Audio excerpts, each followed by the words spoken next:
दोस्तों कल 30 अप्रैल है, यानी कि महीने का आखिरी दिन। तो आइए देखते हैं कि कितना कुछ बदलेगा भारत के राज्यों पर मौसम, क्योंकि WD पहाड़ी राज्यों पर है और कई भागों पर डस्ट स्टॉर्म, धूल भरी आंधी वगैरह, मेघ गर्जना, बारिश होने की संभावनाएं जो है वे बनी हुई है।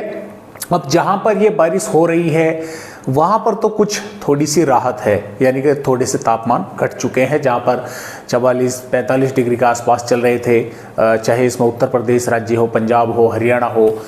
मैं पूरे के पूरे राज्य की यहाँ पर बात नहीं कर रहा हूँ, जहाँ जहाँ पर ये जिन जिलों पर बारिश हुई है तो वहाँ पर तापमान घटकर 39-40 डिग्री पहुंच गए हैं। लेकिन जहां पर ये बारिश नहीं हुई है वहां पर अभी भी तापमान जो है वो काफ़ी बढ़े हुए हैं, जिससे उमस भरी गर्मी जो है वो काफ़ी परेशान कर रही है। तो हवाएं जो हैं, विंड जो हैं, वे लगातार बह रही है भारत के राज्यों पर। जो ऊपर से आ रही है पाकिस्तान की तरफ से, वे शुष्क हवाएं हैं। जो अरब सागर से आ रही हैं उनमें थोड़ी नमी है। तो नमी और प्लस शुष्क हवाएं दोनों तरह की ऐड हो रही हैं भारत के राज्यों पर, जिसकी वजह से जो मौसम है वो उमस भरा जो है वो देखने को मिल रहा है। तो इस तरह से जो मौसम है, देखिए 30 अप्रैल हो चाहे 29 अप्रैल हो, ज़्यादा कोई खास बदलाव मौसम में नहीं है। जैसा 29 में है ऐसा ही 30 में है।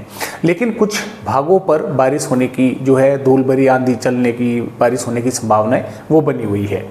तो देखते हैं कि किस तरह से जो है मौसम रहने वाला है 30 अप्रैल में।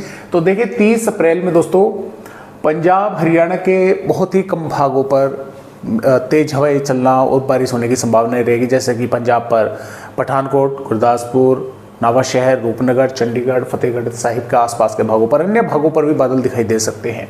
हरियाणा पर पंचकुला, यमुनानगर, अंबाला, कुरुक्षेत्र, कैथल, पानीपत, सोनीपत के आसपास के भागों पर तेज हवाएं चलेंगी और कुछ स्थानों पर मेघ गर्जना, बारिश होने की संभावना है। बाकी भागों पर भी, चाहे सिरसा, हिसार हो, महेंद्रगढ़, चरखी दादरी हो, बादल वगैरह यहाँ पर भी दिखाई दे सकते हैं। राजस्थान के सिर्फ पूर्वी भागों पर अलवर, भरतपुर, धौलपुर, करौली, सवाई माधोपुर, बूंदी, कोटा, अजमेर के आसपास के भागों पर बादल बनेंगे। मेघ गर्जना के साथ कुछ स्थानों पर बारिश हो सकती है। पश्चिमी भागों पर भी शाम के समय थोड़े बहुत भागों पर बादल दिखाई देंगे। ऐसा नहीं है कि बादल नहीं रहेंगे, तो कुछ भागों पर बादल जरूर दिखाई देंगे, लेकिन बारिश की संभावनाएं पूर्वी भागों पर जो है वो नजर आ रही है। पश्चिमी पर भी कहीं कहीं पर हो सकती है। अब जो उत्तर प्रदेश राज्य है, तो पश्चिमी भागों पर लिहाजा की बारिश की संभावनाएं कम है पूर्वी उत्तर प्रदेश के मुकाबले। पूर्वी उत्तर प्रदेश के भागों पर तेज जोरदार बारिश कई भागों पर होने की संभावनाएं हैं। इसमें सीतापुर, लखनऊ, अयोध्या, प्रतापगढ़, प्रयागराज, महाराजगंज, कुशीनगर, देवरिया, बलिया, गाजीपुर के आसपास के भागों पर जोरदार बारिश होने की संभावनाएं हैं। और ये बारिश दोपहर के समय, देर शाम, रात्रि या देर रात्रि में कभी भी हो सकती है। जो पश्चिम उत्तर प्रदेश के भाग हैं, सहारनपुर, शामली, मुजफ्फरनगर, बागपत, मेरठ, गाजियाबाद, गौतम बुद्ध नगर, बुलंदशहर, हाथरस और बिजनौर, मुरादाबाद, रामपुर, बरेली, पीलीभीत और शाहजहाँपुर, यहाँ पर अमरोहा के आसपास के भागों पर, यहाँ पर भी कुछ भागों पर दोपहर के बाद, देर शाम या रात्रि के समय बादल वगैरह दिखाई दे सकते हैं, तेज हवाएं चल सकती हैं। बारिश इक्का दुक्का भागों पर मेघ गर्जना वाले बादल बन भी सकते हैं, थोड़ी बहुत भागों पर हो भी सकती है।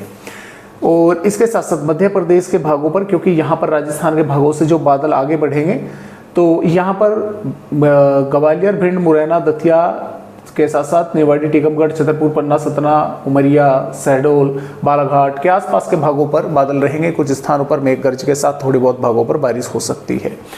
बिहार के तमाम भागों पर बारिश होने की संभावनाएं हैं। ज़्यादातर भागों पर ही बादल रहेंगे। जिस तरह से आज पश्चिम उत्तर प्रदेश के भागों पर दिखाई दी, सुबह का बहुत ही खुशनुमा मौसम जो है वो देखने को मिला है आज। तो पश्चिमी चंपारण, पूर्वी चंपारण, सीतामढ़ी, मधुबनी, सुपौल, अररिया, किशनगंज, पूर्णिया, कटिहार, भागलपुर, मधेपुरा, कोसी, खगड़िया और पटना, वैशाली, औरंगाबाद के आसपास के भागों पर, सीतामढ़ी के भागों पर कई स्थानों पर यहाँ पर हल्की से मध्यम और कुछ भागों पर तेज बारिश, जोरदार बारिश होने की संभावनाएं बिहार के भागों पर है। झारखंड पर गोड्डा, पकोड़, दुमका, साहिबगंज, लोहरदगा के आसपास के भागों पर भी बारिश की गतिविधियां ठीक ठाक हो सकती है। पश्चिम बंगाल पर कोलकाता, हावड़ा, बरासत और पश्चिमी मेदिनीपुर, पूर्वी मेदिनीपुर के आसपास के भागों पर जोरदार बारिश होने की संभावना है। पूर्वोत्तर राज्यों पर जोरदार बारिश कई भागों पर होने की संभावना है। उड़ीसा, छत्तीसगढ़, तेलंगाना, आंध्र प्रदेश के भी कुछ भागों पर बारिश की गतिविधियां कहीं कहीं पर हो सकती है। मेघ गर्जना वाले बादल बन सकते हैं। गुजरात, महाराष्ट्र के, मध्य महाराष्ट्र, मराठवाड़ा के भागों पर लगभग मौसम साफ ही बना रहेगा। विदर्भ के कुछ इलाकों पर थोड़े बहुत बादल दिखाई दे सकते हैं। केरल, तमिलनाडु, रायलसीमा के भागों पर भी बारिश होने की संभावनाएं हैं। दोस्तों, ये पश्चिम विक्षोभ पहुंच रहा है आगे, तो 1 मई में भी थोड़ा सा पूर्वी भागों पर ही बारिश का जोर अधिक रहेगा, लिहाजा कि मैदानी और पश्चिमी भागों पर बादल वगैरह ही दिखाई देंगे। कुछ भागों पर थोड़ी बहुत तेज हवाएं चल सकती है। ज़्यादा आसार 1 मई 2 मई में जो है वो, 1 मई में तो कमी है, 2 मई में फिर से हरियाणा, राजस्थान, पंजाब, पश्चिम उत्तर प्रदेश के भागों पर बादल बनेंगे, बारिश होने की संभावनाएं हैं। यहाँ पर 3 मई में भी, और जो फिर से ज़्यादातर भागों पर बादल दिखना, आंधी तूफान आना, बारिश आना, वो 4 मई से या 5 मई के दौरान जो है, आप 4 मई से मान के चले कि फिर से जो है पंजाब से हरियाणा, दिल्ली, उत्तर प्रदेश, बिहार, झारखंड, पश्चिम बंगाल, राजस्थान, मध्य प्रदेश के भागों पर ये संभावनाएं बनेगी बारिश की। यहाँ पर जैसे कि आप देख पा रहे हैं 4 और 5 मई के दौरान। वैसे तो संभावनाएं 8-9 मई तक है, जो इस तरह की घटनाएं हैं, जो बादल दिखना, मेघ गर्जना होना, इस तरह की। लेकिन जो एक बोलते हैं ना कि पीक हो गया, यानी कि पूरा जोर जो रहेगा वो 4 और 5 मई के दौरान रहेगा। तो आज की वीडियो में बस इतनी ही जानकारी, एक नए अपडेट के साथ फिर मिलेंगे, तब तक के लिए नमस्कार।